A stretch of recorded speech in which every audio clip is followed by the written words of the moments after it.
This is everyday guys checking in with my girl Rizza. Hey. So Rizza, tell everybody a little bit of a brief description of who you are and what you do. Okay, I'm a model. I've been modeling for 4 or 5 years now, and I'm also a photographer. My studio is in Drexel Hill, so if you guys check me out, o.riza, and our photography page is lokahi.photography.studio. Also, you're a radio personality? Yes, oh yeah, and I forgot about that. Hold on, and you're a radio personality. Did we not So forget many that? things, yes. We both did it. Of course. Blackware Radio, the Real Rap TV show. And I know you guys are Philly Shine Radio. Mm-hmm. Definitely. So, Always, yes. so how do you get into modeling? Because you only been modeling for about 5 years, you said, right? Yeah. Okay, so how do you get into modeling? It's funny because the way I got into it was actually part of my bucket list. So yeah, okay. I did not really want to be a model. It wasn't something that was like, oh my god, I want to be a model today. It was one of those things where it's like, I always tell a lot of girls when they hit me up about like shooting and, just wanting to try it. It's one of those things where it's like a part of like that self-love thing. You get in front of the camera and, it's like a process of self-love. If you can love yourself, then I guess you can love other people and love like as a growth type of thing. So it was one of those things in my life when I was 25 actually. Mm-hmm. And it was like, well, let me try to get in front of the camera, see how I like it. And then everyone just started hitting me up and, it went from there. And I was like, well, let's just do this as like a career and a type of way to help other businesses. So it's like, right here, it's like, everyone gets to grow with me instead of, just, it's more of a self thing. It's like everyone gets to, I guess like use what I have and what I grew out of nothing to grow themselves. So it wasn't during the Instagram phase where nowadays you can just go on Instagram and hit up any photographer. It was harder actually. You actually had to like grow as a model and like know what you're doing because there was like so many other people. And so especially I was short, shout out to Nina because that was like one of my girls who like kind of inspired me because she was short too. Okay. She was actually like 4'10", 4'9", and she was a beast in front of the camera. And I was like asking her, I'm like, we're short, like how do you get in this industry? And she was like, you could do it, like you're good, you can become like a great, like better person in it. So I was like, all right, let me just try this. Like I studied a lot of things and that's part of it. Like girls think that like you just come in, you're pretty, you come in, but no, you actually have to grow in this industry. Like you have to learn things and like work with photographers, see what they say about you. I learned like little things from each photographer that I work with, like how to pose, like just lighting, and even as a photographer in general, like those like aspects in photography I learned like through modeling and back and forth, like this lighting that we're doing now, and just all that. Yeah. So how do you because you started as a model, is that why you got into photography too? So that way you can learn? Actually, it was the other way around. Oh, you was in photography Yeah, I was in first. photography first. Okay. My dad, he loved buying like cameras and stuff like that. And people would be like, take my picture, family function, like my son's birthday. And I'm like, all right, let me take it. And then like something happened in my life where I was just like, I don't want to make memories anymore, Okay. And then I was like, I went into modeling instead and then came back around and did photography again. So now it's like a whole different like ball game and stuff like that. So. And the thing you were talking about, me being short and all that, and tattoo, I got lucky because this industry like is growing, Okay. and like especially like Fashion Week. I was just in it last week, and it was one of those things where I went to Fashion Week this one year, and I was like, oh, I wonder if I'll ever be able to, be on that stage. Because you see a model of like.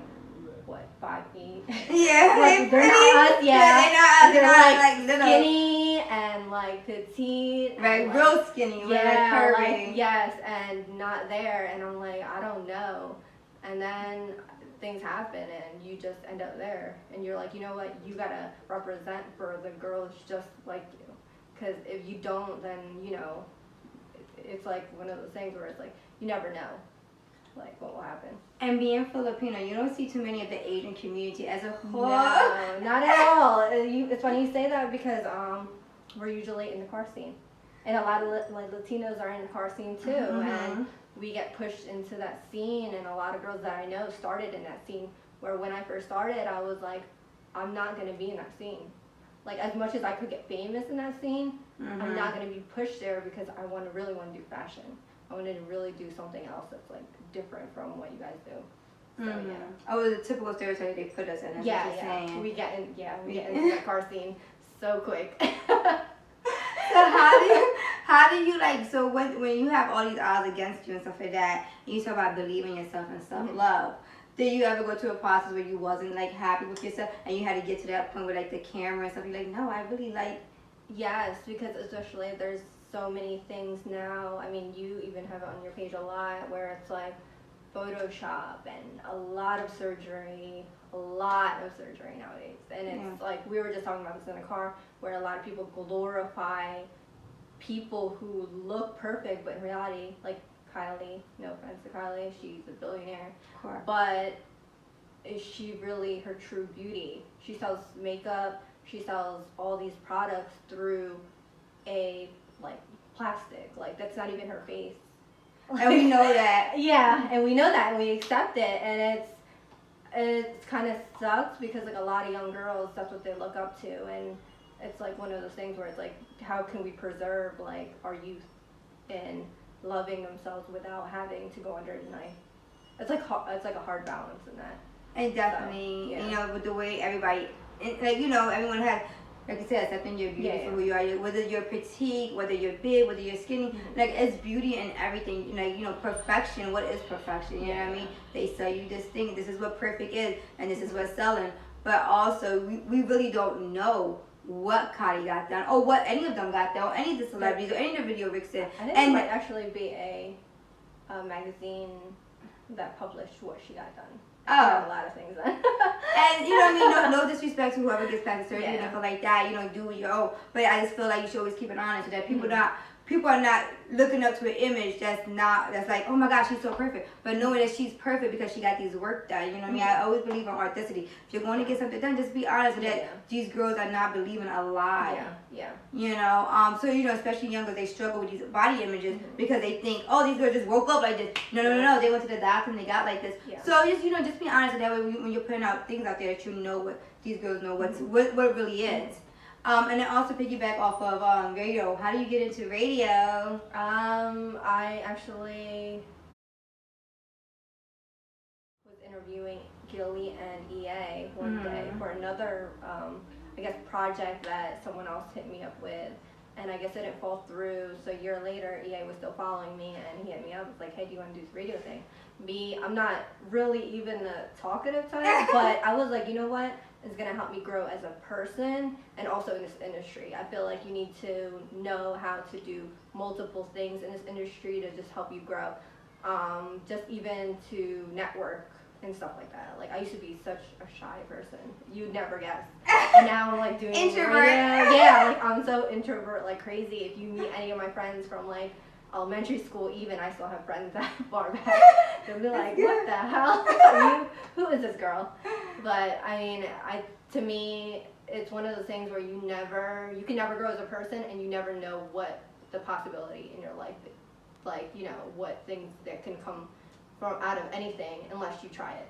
So it can be this extravagant thing, but it's like you need to move to get there. Like, are you want to be the turtle? Like, I mean, the turtle did win the race, but still. Like you said, no, but it's all about growing. You know, the industry is growing. Modeling today is growing. Radio personality is growing. You know, you have to evolve with the time. And then they talk about like doing one thing.